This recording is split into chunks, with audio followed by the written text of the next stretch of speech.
Hi! Hello! అందరికీ నమస్తే. నేను మీ యోగవాణిశ్రీ. వెల్కమ్ బ్యాక్ టు ఆంధ్ర ఇంటి రుచులు.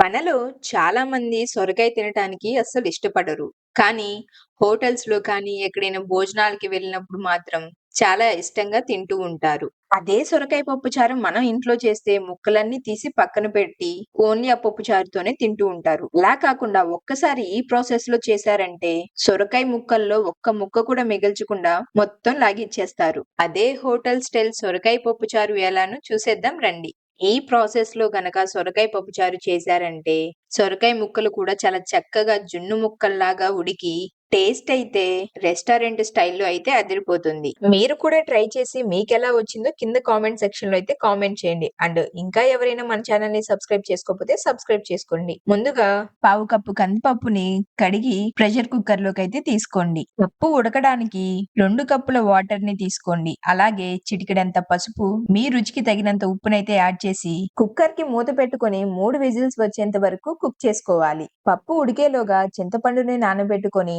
సొరకాయని కట్ చేసుకుందాం.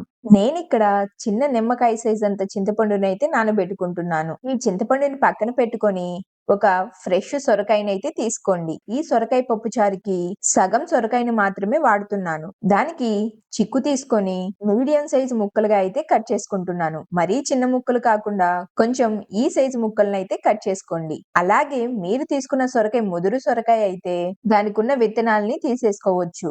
లేదంటే అలా అయినా సరే ఉంచుకోవచ్చు. నేను తీసుకున్న సొరకాయ కొంచెం ముదురుగా ఉంది కాబట్టి విత్తనాలనైతే సెపరేట్ చేసుకుంటున్నాను. 3 విజిల్స్ తర్వాత పప్పయితే చాలా చక్కగా ఉడికిపోయింది. ఇప్పుడు పప్పు గుత్తితో కానీ, స్మాషర్‌తో కానీ మెత్తగా స్మాష్ చేసి పక్కనుంచండి. మీకు 3 విజిల్స్‌కి పప్పు ఉడకకపోతే మరొక 1 లేదా 2 విజిల్స్ వచ్చేంత వరకైతే ఉంచుకోండి. మనం సొరకాయ పప్పుచారు చేయడానికి ఒక పెద్ద బౌల్‌నైతే స్టవ్ మీదకి తీసుకోండి. దానిలోకి 3 టేబుల్ స్పూన్ల ఆయిల్‌నైతే యాడ్ చేయండి. ఆయిల్ హీట్ అయిన తర్వాత 1 టీ స్పూన్ ఆవాలు, జీలకర్రనైతే తీసుకోండి.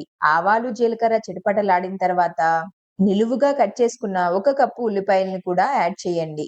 ఉల్లిపాయలనేవి దోరగా మగ్గిన తర్వాత 6, 8 పచ్చిమిర్చి చీలికలు, అలాగే 2, 3 ఎండుమిర్చిని కూడా యాడ్ చేయండి.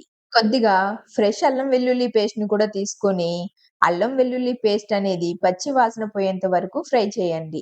ఇవన్నీ మంచిగా ఫ్రై అయిన తర్వాత మనం ముందుగానే కట్ చేసి పక్కన పెట్టుకున్న సొరకాయ ముక్కలనైతే యాడ్ చేయండి. అలాగే ఇవి మంచిగా మగ్గడం కోసం చిటికెడంత ఉప్పు, అలాగే కొంచెం పసుపును కూడా యాడ్ చేసి ఒక నిమిషం పాటు అటు ఇటు తిప్పుకున్న తరువాత మూత పెట్టుకొని ఒక 5 నిమిషాల వరకైతే మగ్గించండి. వీడియోలో చూస్తున్నట్లయితే 5 నిమిషాలకి సొరకాయ ముక్కలైతే చక్కగా మగ్గాయి. దానిలోకి ఇప్పుడు సన్నగా తరిగి పెట్టుకున్న 1 కప్పు టమాటాలను కూడా యాడ్ చేయండి. ఒక 2 నిమిషాల తర్వాత మీ రుచికి తగినంత ఉప్పు, అలాగే 1.5 టేబుల్ స్పూన్ల కారాన్ని, 1 టీ స్పూన్ ధనియాల పొడిని యాడ్ చేసి అన్నిటిని చక్కగా ఒకసారి కలుపుకోండి. మీడియం ఫ్లేమ్‌లోనే ఒక 2 నిమిషాల పాటైతే అటు ఇటు కలుపుతూ తిప్పుకోండి.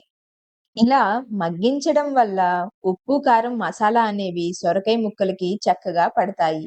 ఇప్పుడు మనం ముందుగానే నానబెట్టుకున్న చింతపండు గుజ్జునైతే యాడ్ చేయాలి. ఓన్లీ చింతపండు గుజ్జునే యాడ్ చేసి పిప్పి మొత్తాన్ని కూడా పక్కకు తీసేయండి. ఇలా సెపరేట్ చేసిన పిప్పిలో కూడా కొంచెం గుజ్జనేది ఉంటుంది కాబట్టి ఇంకొన్ని వాటర్ యాడ్ చేసైతే తీసుకోండి. చింతపండు గుజ్జు అనేది మీ పులుపుకు తగ్గట్లు తీసుకోండి. ఇప్పుడు ఈ చింతపండు గుజ్జును కూడా ఒక 3 నిమిషాల పాటైతే బాగా మరగనివ్వండి. అప్పుడే సొరకాయ పప్పుచారుకి ఒక మంచి టేస్ట్ అయితే వస్తుంది. ఇప్పుడు మనం ముందుగానే కుక్ చేసి పక్కన పెట్టుకున్న పప్పును కూడా యాడ్ చేద్దాం. అలాగే పప్పు కుక్కర్‌లో కూడా కాసిన వాటర్ యాడ్ చేసి తొలిపి చల్లి చక్కగా పప్పును మొత్తాన్నయితే తీసుకోండి. ఈ పప్పు మొత్తం చక్కగా చారులో కలిసే విధంగా అటు ఇటు కలుపుకోండి. అలాగే 1.5 కప్పు వాటర్‌ని కూడా యాడ్ చేయండి. వాటర్ అనేది మీ పులుపుకు తగ్గట్లయితే యాడ్ చేసుకోండి. నేనిక్కడ 1.5 కప్పు వాటర్ అయితే యాడ్ చేశాను. ఇదే స్టేజ్‌లోనే ఉప్పు, కారాలన్నీ సరిపోయాయో లేదో చూసుకోండి. నేనైతే ఇక్కడ ఎటువంటి సాంబార్ పొడులు కూడా వాడట్లేదు. మీకిష్టముంటే సాంబార్ పొడినైతే కొద్దిగా యాడ్ చేయండి. అలాగే నాకు కొంచెం ఉప్పు సరిపోయినట్లుగా లేదు. అందుకే ఇంకో హాఫ్ స్పూన్ ఉప్పునైతే యాడ్ చేసుకుంటున్నాను. ఫైనల్‌గా 10-15 మినిట్స్ వరకైతే ఈ సొరకాయ పప్పుచారునైతే బాగా మరగనివ్వండి. అప్పుడే సొరకాయ పప్పుచారు టేస్ట్ అయితే చాలా చక్కగా కుదురుతుంది. ముక్కలు కూడా చాలా చక్కగా కుక్ అయ్యి, చిన్న పిల్లలు కూడా చక్కగా తింటారు. చూసారు కదండీ! చాలా ఈజీగా హోటల్ స్టైల్ పప్పుచారు ఎలానో. క్విక్ అండ్ ఈజీ రెసిపీస్ కోసం మా ఛానెల్‌నైతే సబ్స్క్రైబ్ చేసి మీ ఫ్రెండ్స్ అండ్ ఫ్యామిలీస్‌తో కూడా షేర్ చేసుకోండి. Thanks for watching.